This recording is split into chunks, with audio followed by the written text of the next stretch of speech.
Hi, this is Dr. Alice Lee. I just wanted to record a video today and just use this time to do a very short presentation on the differences between medication withdrawal and medication dependency and medication damage or harm. A lot of times these basics are not really well understood by people, and it's taken me some time to understand it myself. So let's go over some of these differences so that you can understand what I mean when I say medication dependency, medication withdrawal, or the harm from medications. With regard to medication dependency, what I'm referring to is the part in which when we start taking a medication, it creates changes within our body and our biochemistry, in that when we try to come off of it, because of the changes due to the effects of the medication, makes it a lot harder for us to lower the medication due to changes in the neurotransmitters, the receptors, and other changes the body has made to adapt to make room for that medication. Some of the medication withdrawal symptoms that can happen, for example, with an SSRI antidepressant, which stands for a selective serotonin reuptake inhibitor antidepressant, is stuff like zapping, a feeling of zapping in the brain. It can cause a magnified sense of despair or depression and anxiety. And it can also result in problems with insomnia.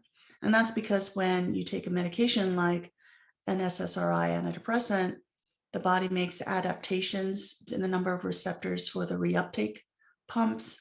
The amount of serotonin storage levels can be depleted, and those changes can result in a more difficult time coming off of these medications. Other medications, such as benzodiazepines, bind to GABA receptors. And when the body notices that there is enough GABA stimulation, it will decrease its own production of GABA. And over time, it's harder for the person to come off of benzo because the body's not making as much GABA because of the adaptation that it's made to those medications. So that all of it just results in the body becoming more and more dependent on the role of the medications to make it function as a whole, and makes it harder for individuals to stop a medication once they start it. The other thing that I want to explain is the damage that can be caused to the body through medication exposure or medication withdrawal. When people take a medication for a mental health problem, it's not just something that's affecting one part of the body or just the mind and the thoughts without any kind of impact on any other aspect of the body. So whenever you take a medication, just the fact that it's a xenobiotic, meaning that it's a foreign substance, it's not registered by the body as food, means that the body will react to it as a foreign substance with increased inflammation, increased detoxification, increased metabolism. And all of these things, if it's not done properly, if by chance the person's genetics doesn't allow for proper metabolism, can result in problems, problems with metabolites, problems with increased toxicity, and problems with increased inflammation. So all of these different things can result in more oxidative stress and inflammation, which then can increase damage to the body.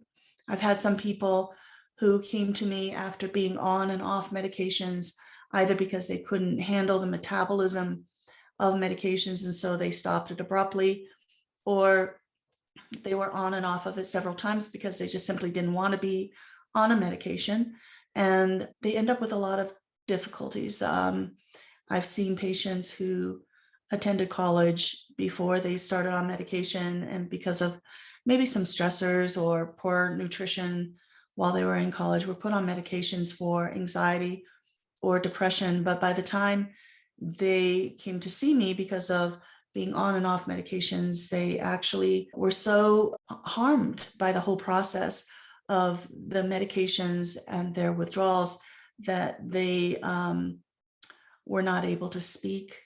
They had very stiff movements, and it's all from the oxidative stress and damage caused by their experiences with medication. And the third thing is, of course, medication withdrawal.